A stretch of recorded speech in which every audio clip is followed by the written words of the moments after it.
The Boys. It's one of those shows that came at the right time. It was at the beginning of superhero fatigue. I mean, the two big cape shit franchises came to an end. The MCU just concluded all of the characters people really cared about. The DCEU was basically dead, so people wanted something new, something interesting. And The Boys? Scratch that itch. The show really sets itself apart at the very beginning. A speedster explodes a woman. For me, that's the defining moment of the show. And I mean, this is the world, this is where we're at. Which tells you these superheroes aren't going to be wholesome figures who care about the greater good. They are violent degenerates. Seriously, they went through more hookers than Boogie 2988. One for me and one from a hooker. Tipples! But there was more than surface level gore and sex. It explored relevant, mature themes like toxic masculinity, religion, and Trump bad, all of which were explored with nuance and respect, even if it wasn't very subtle. Look, the show is many things. It's never been subtle. But what made me fall in love with the show was all of the great, complicated characters. It's a very character-driven story, despite all the crazy superhero high-conceptness. There were no heroes. Nobody is a cookie-cutter good guy.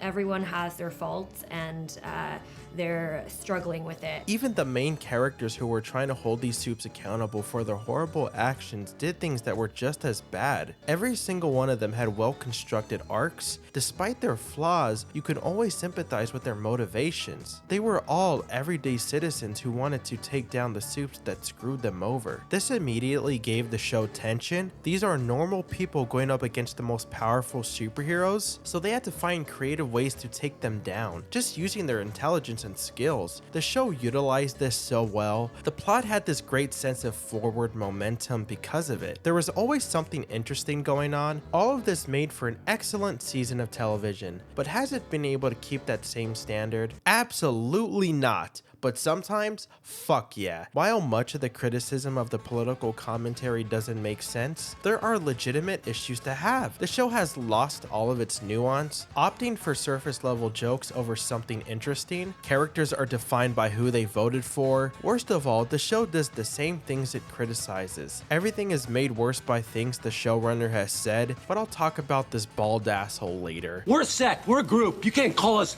bald assholes. The show prioritizes dicks and violence over great character work. You know, what made me fall in love with the show in the first place? While there's a few exceptions, the character writing has gone down the toilet. Everyone feels like a flanderized version of themselves, so it's hard for me to care about what happens to them. This is made worse by the show refusing to put them in actual danger. Nobody has to find creative solutions to get out of dangerous situations. Instead, they have plot armor on their side. Everything is so easy for them. The characters' powers change to whatever the plot demands. Instead of the characters having to get around them, anything that can put them in harm's way or change up the plot is dropped in a matter of seconds. But the cherry on top of the shit cake is that the plot is extremely slow and repetitive. Everything just gets reset every new season. It's kind of insane how bad the show has become. It's not over yet though. There's still one season left. Maybe it can redeem itself. But with how cancerous the writing is, I don't know if there's a strong chance of that happening. With all of that out of the way, let's begin.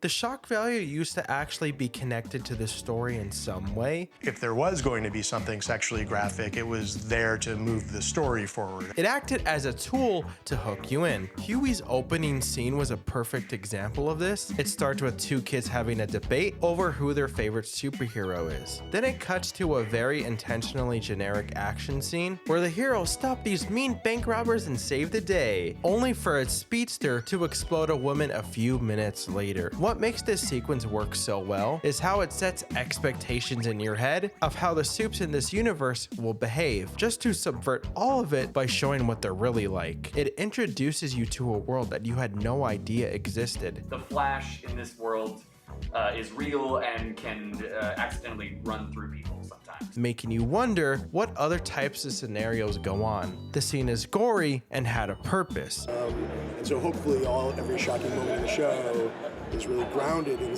someone that you really care about. But now it's gotten to the point where shocking moments have less and less purpose. You can tell they wanted to keep topping themselves. The way they market the show is really obnoxious. Wow, look at how we always flip off the camera. Remember when they hyped up Herogasm? It's gonna be the most explicit episode of TV ever. Then when you watch it, it's very tame. Eric Kripke is so up his own ass. Like he thinks he's cool for writing a show with sex in it. I'm happy making my, superhero show with penises. It's so fucking juvenile. That's just the marketing though. It starts to bleed into the actual show. There is an abundance of scenes that are there just to shock the audience. Yeah, we get it, there's tons of gore, and the supes are sex perverts. But it can be forgivable since those moments are pretty quick, but they've unfortunately stopped being moments, now turning into entire scenes or plot lines. The termite scene was kind of funny at first, but goes on for way too long. There's a storyline with Sage in the Deep. It's all the same thing. Sage lobotomizes herself and they fuck. Things like this really kill the pacing of the show for me. What can be time spent on character development is spent on nonsense that pisses me off. But worst of all, this insistence on having so much shock value does significant damage to the character work. Of course, the big one people jump to is Hughie, but I feel like his character was ruined before that. I'll get to that later, trust me. A big example is Black Noir, who started out as a side character, but by season 3, he becomes more layered. It's revealed in a flashback that he had a desire to make a name for himself, but Stan Edgar decided to cover his face because that would be more marketable. Then he gets severely injured after an attack on the military base. He gets beaten to a pulp by Soldier Boy. His only friends are imaginary cartoon characters who encourage Black Noir to stand up for himself. This is setting up something great. Someone who is broken, finally getting back up after a history of being silenced. But all of the potential is snuffed out abruptly by Homelander,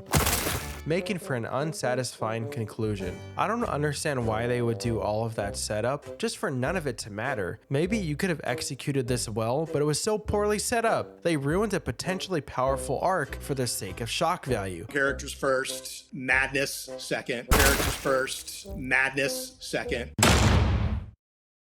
I will eventually criticize the commentary, but first, I want to talk about what I used to appreciate about it, because it really shows you what we used to have, which is why I'm so annoyed about this in the first place. What made the political messaging so effective is how it's explored through characters we care about. So here's a few examples. The first is Hughie. The story they spin about Robin's death does not line up with reality. A-Train says that she was standing in the middle of the road when she was actually Half step off the fucking curb. Vought makes him sign an NDA. When the representatives from Vought talk to Hughie, it feels so soulless. Their condolences seem like a thing they feel obligated to do. Instead of genuinely trying to comfort a person, Hughie isn't a special case though. Even someone like Starlight is affected by Vought's power, and she's a superhero. Her arc explores how their obsession with PR affects someone on a deeply personal level. From the jump, it's very clear that she is earnest in her quest to become a hero. Naturally, getting into the 7 is very exciting, but she quickly learns that Vought does not share her genuine nature. The only takeaway Ashley has from her honest audition tape, where she talks about her desire to save the world, is what demographics it will appeal to. Her entire existence is to help with their image, which extends into how Vought presents her publicly. She's forced to wear this revealing outfit. It's really sad to see because having someone like Starlight in this position can be such a net positive to the world. Instead, she's used as an object for their goals.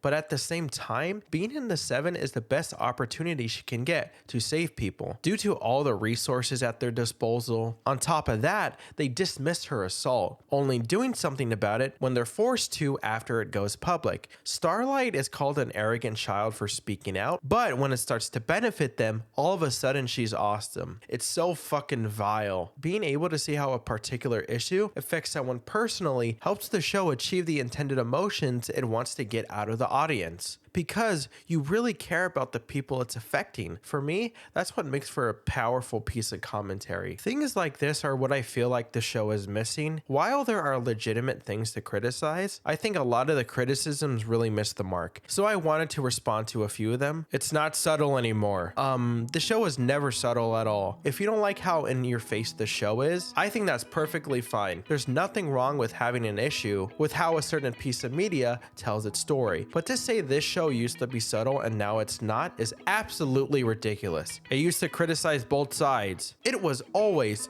making fun of right-wingers. I don't understand why people thought otherwise. Maybe it used to mock liberals more, but it primarily targeted one group, which is completely fine. I'd rather have a show actually pick a side than be fence-sitting bullshit that says nothing. Also, the series still pokes fun at liberals. Did you forget that Imagine parody in season 3? Or the Pepsi ad joke? Even in the latest season, it mocks performative liberal celebrities. You could definitely have issues with this show's political commentary, but do not rewrite history in order to do so. With all of that out of the way, I'll give some of my criticisms. There's moments where the show presents potentially interesting moments of commentary, only not to do anything. There's a sequence in season 2 where this incel guy watches Stormfront's speech. He slowly gets indoctrinated by her rhetoric, resulting in him shooting a gas station owner who he thinks is a super terrorist. Now I think this is a great idea, showing how people like Stormfront can cause damage to normal everyday citizens, but this feels rushed to me. It seems like he went from a normal dude to a murderer in the course of a few days. Secondly, there's not much of an impact either. This moment is addressed very quickly and forgotten about. Now the commentary just feels like a series of haha you get it gags. Isn't it funny that conservatives believe in conspiracy theories? Isn't it funny how corporations sell NFTs? But this shit does not stop at lazy gags. It extends to characters who take up a lot of screen time, feeling like walking caricatures. There's nothing wrong with having characters represent some sort of issue. Stormfront is not only intimidating physically, she's intelligent in the way she indoctrinates people using her charm to make her hateful views seem more palatable. Look, Stormfront has a hateful ideology, but she manages to hide it in a fairly attractive, social media savvy package. Ashley, while only caring about social media points, slowly becomes more human over the course of the show. See how much better a character can be when you give them more personality than who they voted for? Which people like Todd fell into this category. Who is introduced in season 3? He basically gets indoctrinated by Homelander's speech. I think this could have worked, showing how people blindly follow political leaders and how it can impact people around them. But first of all, it's not really developed. Second of all, he is very one note.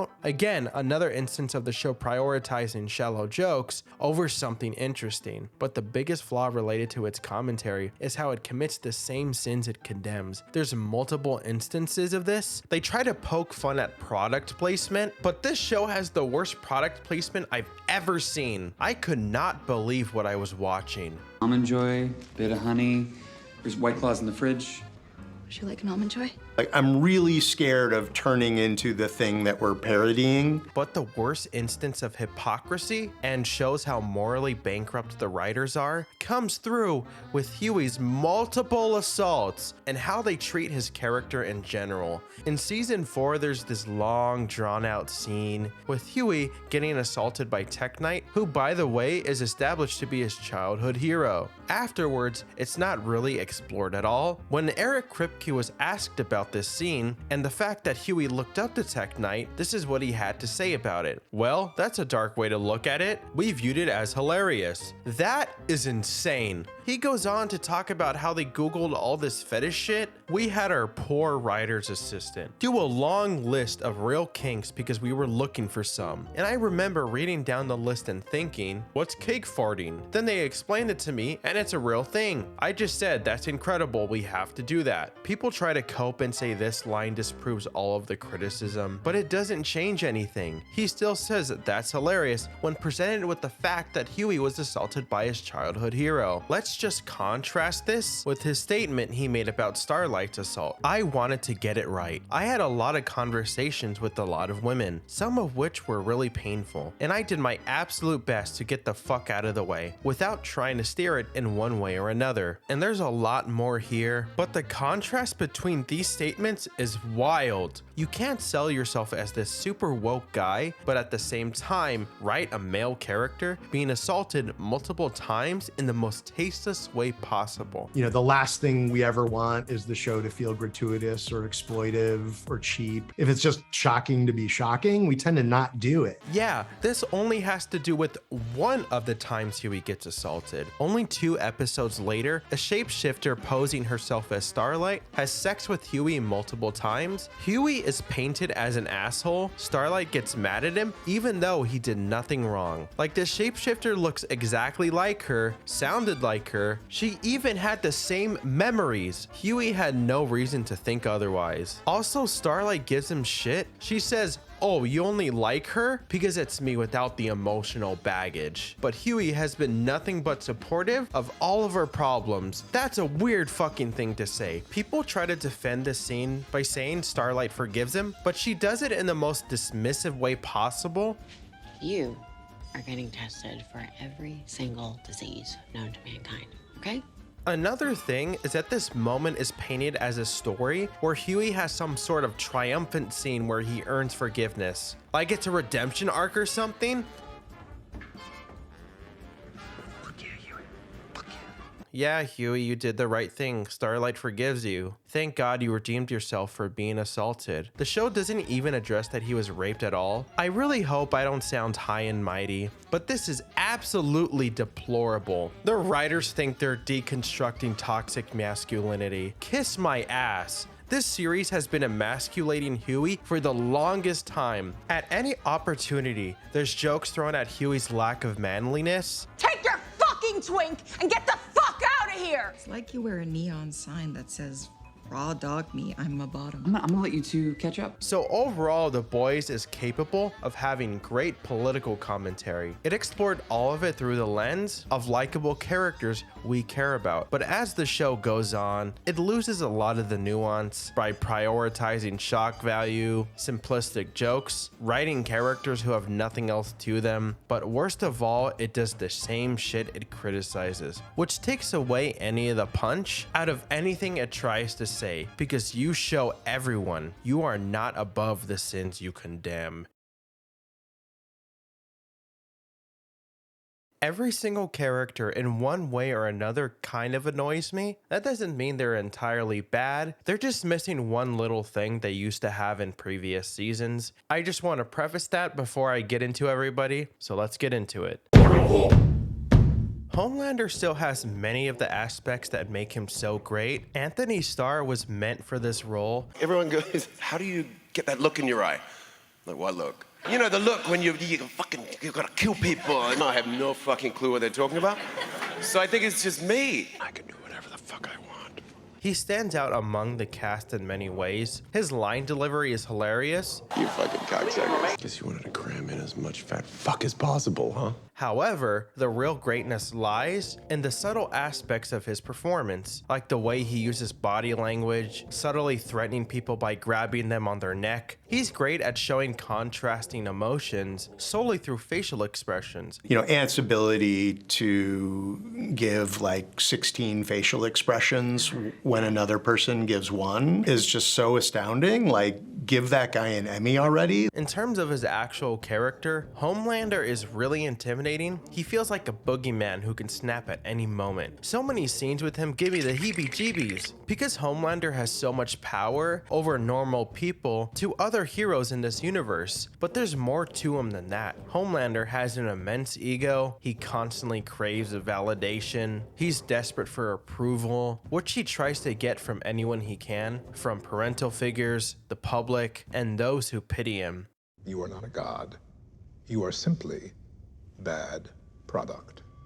This comes from a horrible childhood where he was experimented on instead of loved. This led him to become the monster we know him as. It's so tragic. If he had been raised the right way, he could have been used for the greater good.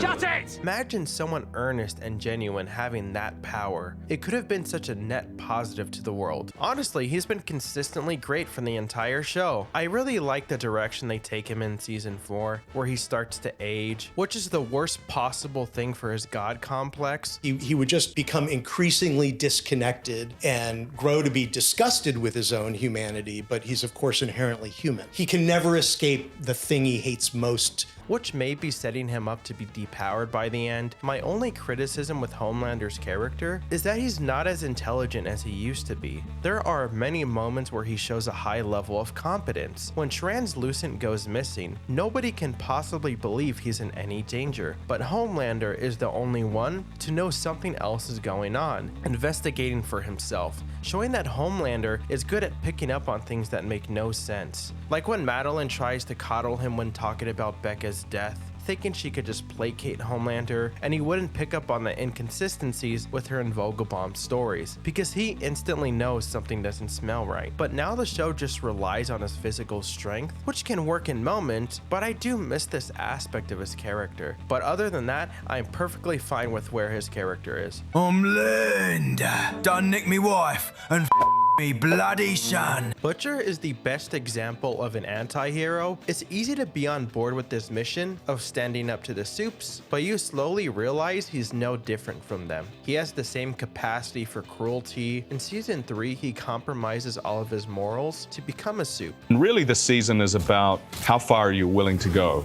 Are you willing to turn yourself into a monster in order to defeat that monster? And obviously in Butcher's case, he's like, yeah. This only amplifies his horrible traits and exposes how he directly parallels with Homelander. All of these negative things about him are rooted in a horrible, violent childhood. He was conditioned to believe violence is the answer. Because Butcher is insane. He is a hair away from being a villain. And I think that's because he's just infected with violence. But there's also a softer side to him. There's a great moment in season 1 where Butcher takes Hughie to the support group with people who were victimized by Supes. At first, you think this is just some elaborate scheme to guilt trip him, but later on, Butcher reveals that Homelander raped his wife, Becca. This is easily one of my favorite scenes in the show. It's so powerful because you think Butcher is some tough guy asshole, but deep down, he's a broken man who lost someone he loved to a person he thought was supposed to be a hero. But this also shows that he's capable of caring for others. All of this was to help Hughie. He did not want him to suffer the same fate. This is what separates him from Homelander. When Butcher does a good thing like every 100 years, it's out of genuine care. Butcher is that character that you always hope is going to do the right thing, but 9 times out of 10 will do the wrong thing. For Homelander, it's usually wrapped up in self-interest, but for us to see this side of him, Butcher needs people to ground him. And there's a few people who do that. Becca shows us a version of Butcher who was much happier. She opened his mind to the idea that Supes can be good by introducing him to Ryan. Then there's Hughie, who Butcher treats like a little brother. Butcher and him have this kind of older brother, little brother relationship. We both had something that we lost and we're trying to seek some form of revenge. Because he reminds him of Lenny, his actual brother, who committed suicide after he left him with his violent father. So it explains why Butcher has this endearing affinity for him. But the most important person to ground Butcher is Ryan. You can tell he feels safe around him. There's a great moment where he opens up about his fear of death. He's scared that he won't be able to protect the people he loves. But by the end of season 4, he embraces the dark side of himself when Ryan goes with Homelander. Which brings me to some of my criticisms. They aren't necessarily due to him as a character. It's more coming from the characters who surround him, and what I like to call the fuck Butcher drama. It's where people constantly switch up on him. The first example is Ryan. I understand that he's supposed to be conflicted with him and Homelander, who's his actual father, but the shifts always feel dramatic. In season 4, he flips like every 2 seconds. The way they execute the final shift per se is really sloppy. Mallory just dumps everything onto him. And he's murdered countless more. Your father isn't who you think he is, and he wasn't having an affair with your mother. Christ! He raped her! Like, yeah, I get you want him on your side, but this is not the way to go. Another thing is that Ryan, when hearing all of this, just leaves to think about what he learned.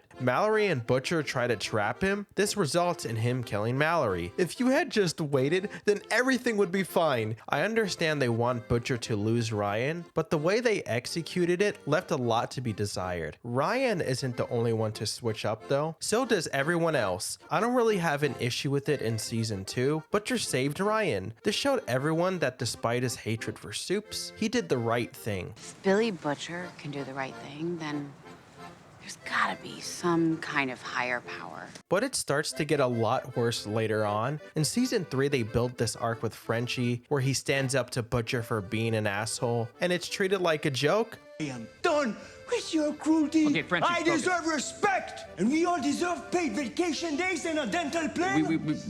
We heard you. Then it's all fine. Really, you're gonna spend so much time to developing this conflict just to have it not matter 2 seconds later? It gets a lot worse in season 4, where they switch up every goddamn episode. In episode 5, they find out about a deal he made with Newman. Are you fucking kidding me? And I didn't go through with it, did I? Which proves I'm on the level. When are we gonna learn? He's never gonna fucking change. Pretty big betrayal, right? Starlight literally says he's never gonna change. Never mind, it's all okay 1 episode later. We could use Butcher. Of course, I'm not against characters having conflict. It just feels very manufactured and forced. They just wanted to fill up screen time, so the writers decide how everybody feels about Butcher to whatever the plot demands. It's really irritating. Despite all of that, I'm excited for where his character goes next. It seems like he might be the final villain of the show. I really have no reason to think they won't conclude his character well, but we'll see.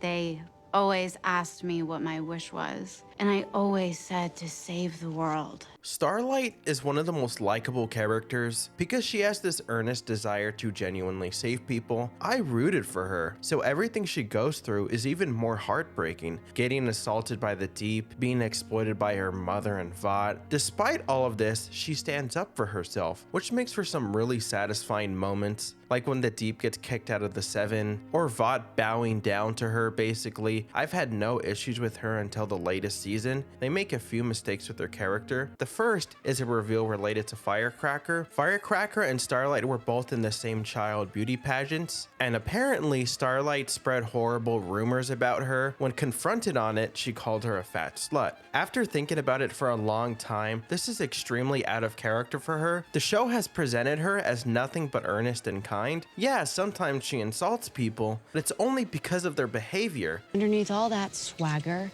you're just a bigot and a bully. She does not seem like the kind of person who would do this. This is more than some moment where she was rude. This is an extremely horrible, vindictive attack. I think it would have been a lot better if Firecracker just felt insecure compared to Starlight. It would make complete sense. Child beauty pageants are really hard on little girls' self-esteem. Of course, they would feel envious when someone is excelling. I don't know, man. It's just really weird. I don't get why they decided to go in this direction. Another thing that bothers me about her character is how they keep treading the same ground every season with her identity crisis and relationship with religion. I thought it was a great part of her character in earlier seasons when she didn't know who she was because a lot of the things that she wanted to do were basically told by someone else. I never got a chance to choose my own dream.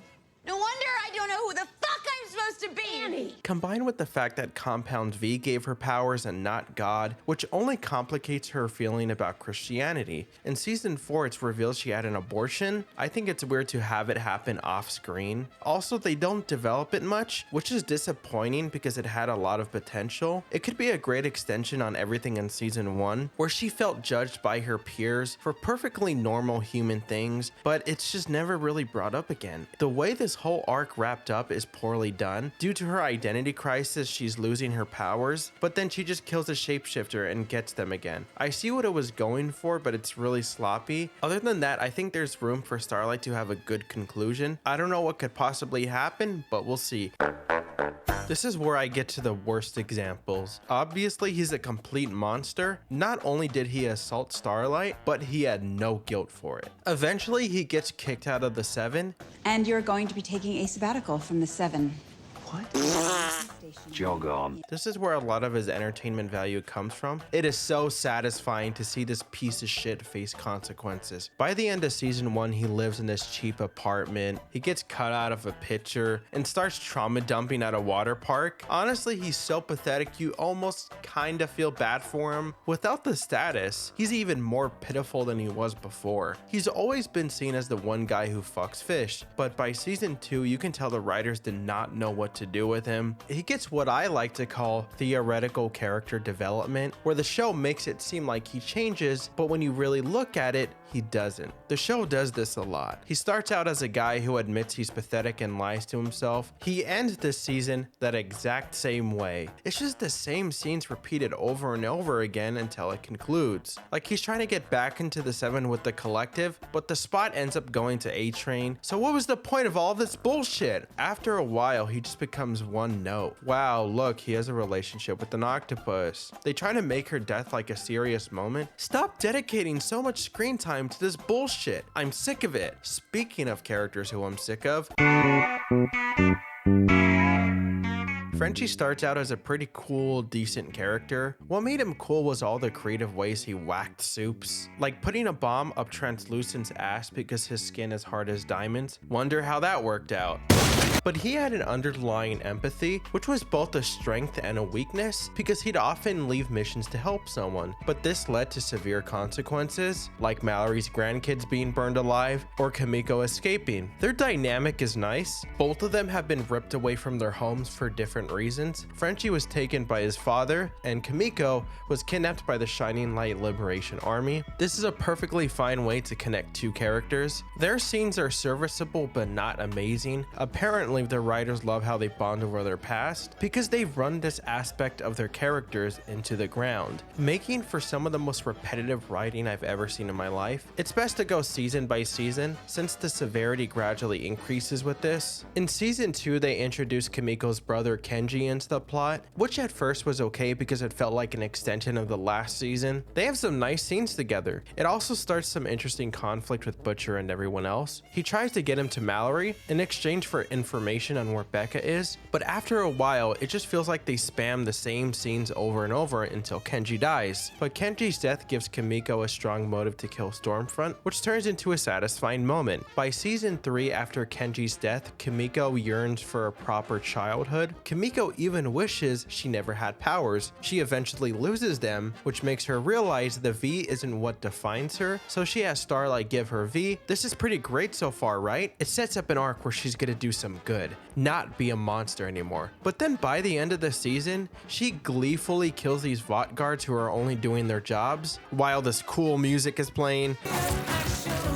But in the previous scene, Hughie goes on this fucking speech about let's save people even if they don't deserve it. Season 4 is easily the worst example for them. They both have someone from their past return to haunt them. For Kimiko, it's this girl who was with her in the Shining Light Liberation Army. For Frenchie, it's Colin, whose family he killed. Both of these storylines are poorly handled. Frenchie's ends very abruptly after he cracks Colin. Frenchie tells him that he killed his family. Colin just leaves and never comes back. Frenchie eventually turns himself in, but nothing really comes of it. For Kimiko, the same happens. Like this girl tries to kill her and then fucks off. There's one reveal later on where Kimiko tells Frenchie about how she killed a child in the Liberation Army. So from then on, she decides to impose a vow of silence, which she breaks and decides to talk when Frenchie gets captured, but I didn't care at all. The writers obviously had no idea what to do with their characters, so they keep mining this aspect of them for so long. I don't know what they'll do with them in season 5, and frankly, I don't give a single shit.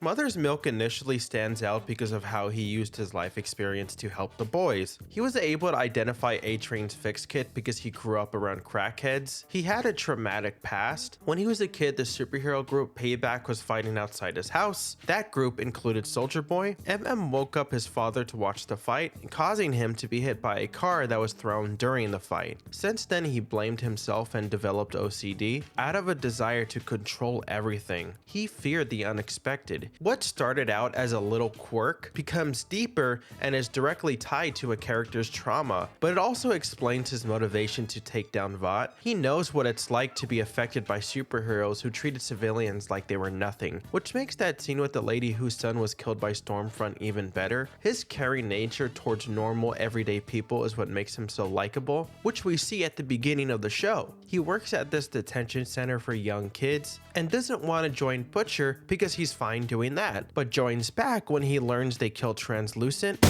a very big win for them, so it makes sense why he would agree to go back with Butcher, which is a pretty common trope. A character's life gets interrupted and gets back into the game per se, but just like with Frenchie and Kimiko, they spam this aspect of his character to shit. It has the same gradual dip in quality. By the end of season 1, Vought finds them, and MM is filled with regret for getting involved again. This makes sense. He wanted to try to take down Vought again, but it put his family in danger. It's a well-defined arc. Season 2 mostly revolves around MM wanting to get back to his family. They're fugitives for most of the season. Almost every scene is him complaining about wanting to go home. It gets repetitive after a while. A lot of characters suffer from this problem in season 2, but I will say it's somewhat understandable. Since the characters are on the run, there's not a lot of room for them to do something. Season 3 is where it really starts to teeter on the edge. At the beginning, he still regrets being in the game, but he ultimately comes back because of Soldier Boy. This works better because he has a clear and personal goal. Facing Soldier Boy is something he needs to do. By the end, he comes to terms with it, and I actually like everything they do with him. He has an altercation with Todd where he punches him in front of his daughter, and he regrets the type of person he became in front of her, which sets up everything in season 4. It treads the same ground with one new addition. The drama surrounding the fallout from MM punching Todd. Janine starts to become violent at school, and every scene is the same. MM and his wife fight. MM complains about wanting to get out of the game. On paper, this is a great idea, exploring how an absent or violent father can affect a child, and how MM might be heading down the same path as his own father. The problem is that it's not really developed. This storyline just gets dropped after a while. Right now, I'm just kind of indifferent towards his character, but we'll see what they do with him in season 5.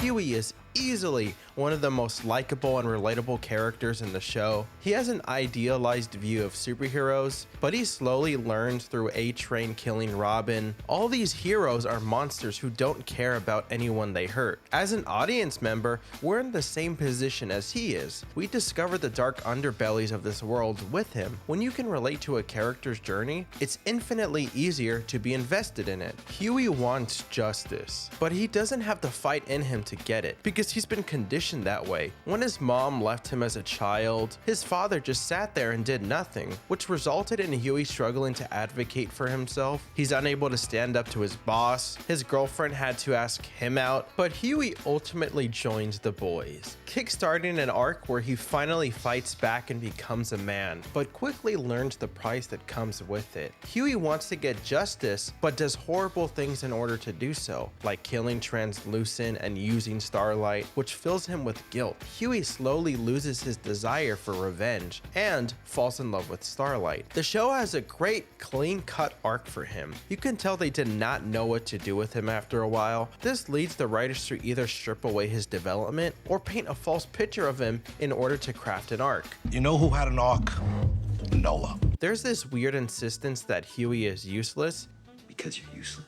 Even though in multiple scenarios, Hughie offers his intelligence about technology, like when he uses the fact that translucent skin is conductive, so he comes up with the idea to shock him. Another instance is when he decides to hack Popclaw's cameras instead of installing something, which is way more efficient and easier. He also saves everyone's asses multiple times. Even with all of that, there's still dialogue like this. Yo, where the fuck is everybody? All I got is you. Why does the show keep telling me that Hughie is useless? He's proven time and time again he's not. But no, all he does is whine, which is another thing that this show does. It just forgets his arc in season 1 where he becomes a man, but when it's convenient to create conflict, he's just a pussy again. It's like they retcon his character every season. The worst example is in season 3. There's this weird effort to paint Hughie as some toxically masculine asshole. It starts with him supposedly feeling emasculated by Starlight opening a jar. There's also this weird line. You shouldn't be afraid of a powerful woman. I'm sorry, did they just forget the first date with Starlight, where he explicitly says he doesn't give a shit about that? Does it bother you that I could whip your ass in bowling?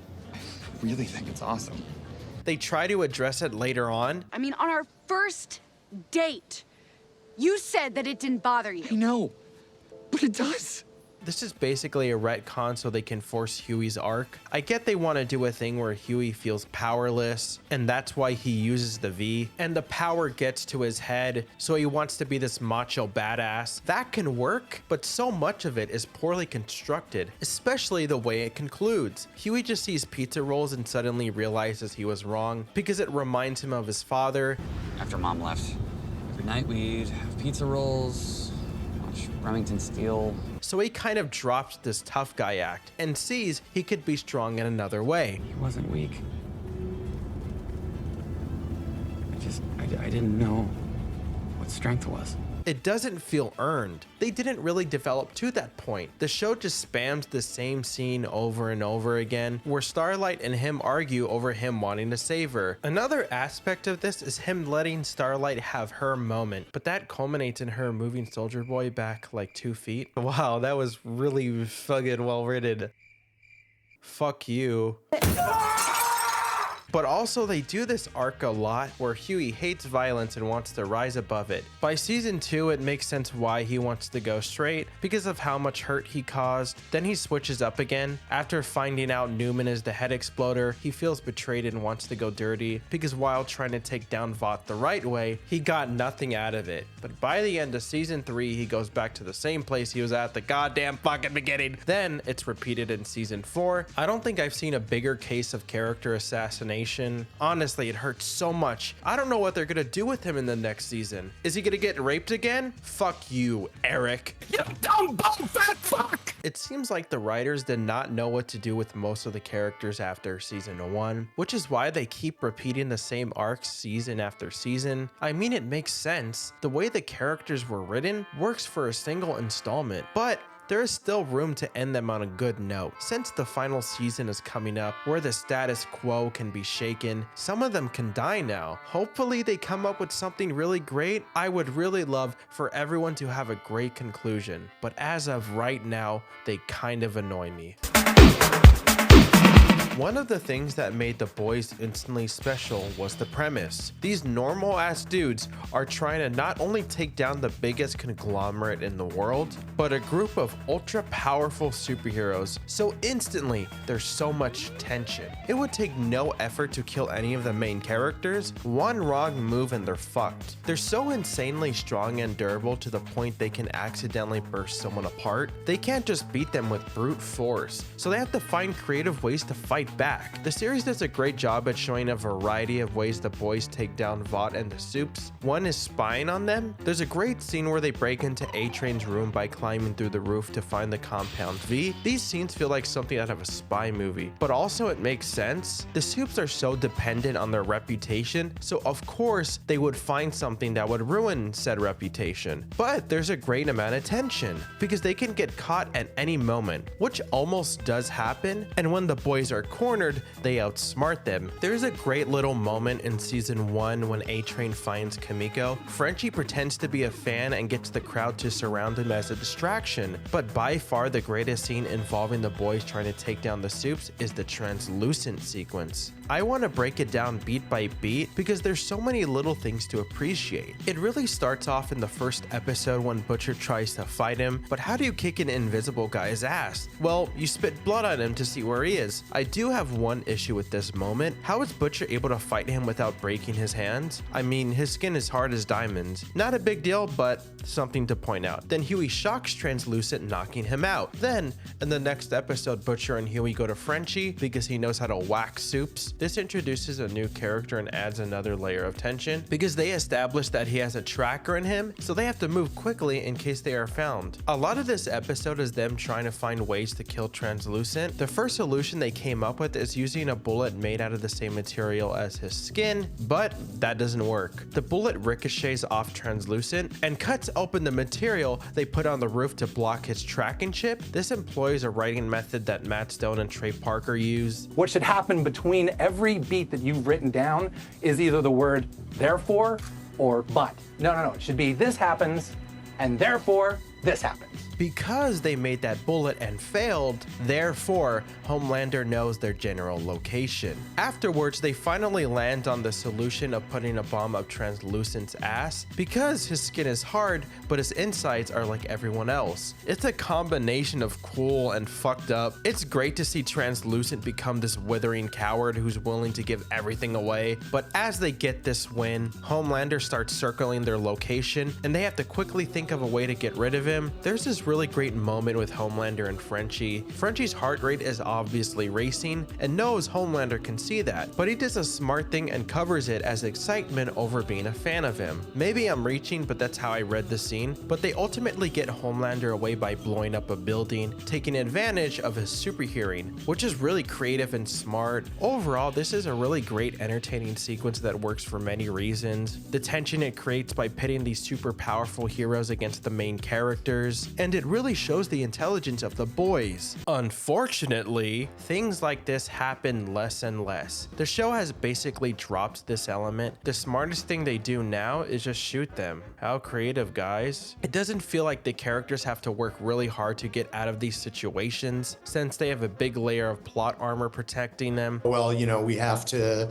make sure that we protect that particular moment or character because of the next season. There's just a lot of moments in the show where I say to myself, they should have died there. Cars they're in flip over 20 times, but for some reason they have no injuries at all. Like in season 2, Hughie gets injured, but then later in the exact same season, the characters get into a bigger car crash, but for some reason they don't die. The show just picks and chooses when these things matter. It just feels like things are way too easy for them. They can get into or out of places very easily. Mallory easily finds where Becca is. Also, it's pretty easy for Butcher to break in. For some reason, they don't have any motion sensors. Annika finds them on the cameras, but not the people at the actual facility. Even Becca breaks out easily. It's such a weird dissonance when the show wants to tell me that Vought is a super powerful company, yet when it's convenient, characters are easily able to navigate around them. Again, it just robs the show of tension when you take away any danger. There is no consistency in terms of how dangerous anything is. Like, the character's powers change every 2 seconds. With Newman's powers, her eyes are cloudy when she blows up anything, but at certain points not. Homelander's hearing is so inconsistent. Sometimes he can hear from miles away. Other times, he can't hear things that are happening nearby. Like, there's a scene in season 2 where Homelander hears exactly what Becca is saying from an insanely far distance, but then he couldn't hear MM and Kamiko upstairs even when he shot a gun. Yeah, it has a silencer on it, but for him, that's really fucking loud. People may say that he has to activate this power, but here's multiple instances where that's not the case.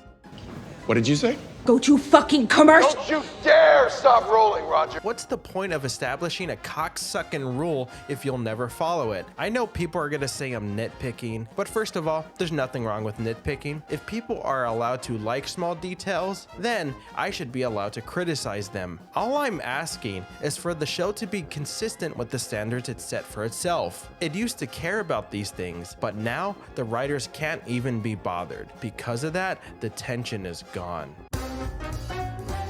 Another thing that made The Boys so great was the well-constructed plot, especially the pilot. It was able to incorporate so much information into a single scene in a way that feels natural, never having to stop the story in order to give the audience exposition. A great example is Hughie's very first scene. He helps a customer with some TV setup and mentions that an HDMI cable is conductive, but this comes back later into the episode when he shocks Translucent because he knows his skin is made out of carbon and that's very conductive. Also, this moment establishes how Hughie is a coward. He tries to ask his boss for a raise but gets shut down instantly. All of this is shown in a few minutes, but what makes it truly great is that you don't even notice how much is established. It gave information and developed the plot. There is so much great plotting throughout the first season. There was always something interesting going on. There's no plot line that felt really stupid or slow to me. All of it added some new danger to the story. Everything mattered, but now it feels like there is barely any effort put into the plotting. There are so many storylines that are actually really important and take up a lot of screen time, yet the show just forgets them. I don't mind the show moving on from a certain subplot or anything, but it should be concluded in the right way, so I feel fine moving on from it. Unfortunately, the show doesn't do that. They made such a big deal out of Lamplighter, and he's so integral to Frenchie's backstory. I do like a lot of the stuff with him where we think he's an evil monster who killed Mallory's grandkids, but then it's revealed that it was an accident, which shines a new light on the character, but then he just kills himself. He's never really brought up again in any significant way. It just felt like they didn't know what to do with him, so they wrote him out of the story. But the biggest example in this regard is the Supes joining the military. This was the biggest plot line in season 1. I thought it was really interesting how they manipulated certain politicians to try to make this shit happen, but unfortunately, they just threw it away when they didn't feel like playing with it anymore. The only time I can recall it being mentioned again is at the beginning of season 3, but they don't really follow up on it. Supes joining the military can be a really great development. It would give them more power, changing up the status quo. Whenever there's anything that could put the characters in harm's way, they just dismiss it. Vought publicly labels Starlight as a traitor, gone. They make such a big deal out of that. The public is told she's gonna be executed, but then it's dismissed in a single line. I'd like to apologize to Starlight, who was wrongfully accused of sabotage and conspiracy. In season 3, she's now seen as this wholesome figure. But you have restored a wholesome, trustworthy image to the company when we needed it the most. But by the end, she's horrible again. It's kind of irritating how a lot of the conflicts are never properly resolved. It's only compounded by the fact that the same kinds of conflicts are spammed over and over again. We literally have 2 seasons dedicated to killing Homelander with some kind of weapon or method that can take down Supes. Not only is the plot repetitive, it's so slow. Season 2 was pretty slow, but season 4 is on another level. Episode 5 is just people walking around a farm the whole time. The only reveal is that Butcher is making the Supe virus, which isn't finished until episode 8. The story could have been told way quicker. Honestly, if it had been written correctly, the show could have ended by now. It never feels like the plot advances like it used to. I won't say nothing has happened, but it's taken way too long to get to this point. People underestimate how much the plot benefited this show. It gave the first season this great sense of momentum. With every new season, it just feels like everything is almost in the same place as it started. But like many of the other points I've made, it could be improved in the final season. Since the stakes are higher, conflicts will have more severe consequences, so we will see. I'm genuinely disappointed in what The Boys has become. It went from one of my all-time favorite shows to something I watch out of obligation. It's a lamer version of what it once was. I think there's 2 major factors that caused a lot of the issues. The first is that they wanted to keep topping themselves every season. Despite Eric insisting otherwise, the writers wanted to crank up the gore and sex every season, which I kinda get because it's one of the reasons the show is so popular. Unfortunately, this supersedes what is actually important, like good character work. Said character work suffers from the second major factor, which is their desire to keep the show going longer than it needs to. When you think about it, the premise isn't meant to go for a really long time. There's one singular goal: take down Vought and kill Homelander, which is why they keep dismissing anything that causes major damage to either of them. If you go through with any of it, the show kind of ends. So I feel bad for the writers in a way. They're in a difficult position. Even with all of that, I think the mistakes are avoidable. The show chooses to go with surface level nonsense, which makes me cautiously optimistic going into the final season. If they stick the landing super well, I won't necessarily take back everything I've said, but I will view the show in a more positive light. I would really love for that to happen. So all I have to really say now is, don't fuck this up, Eric.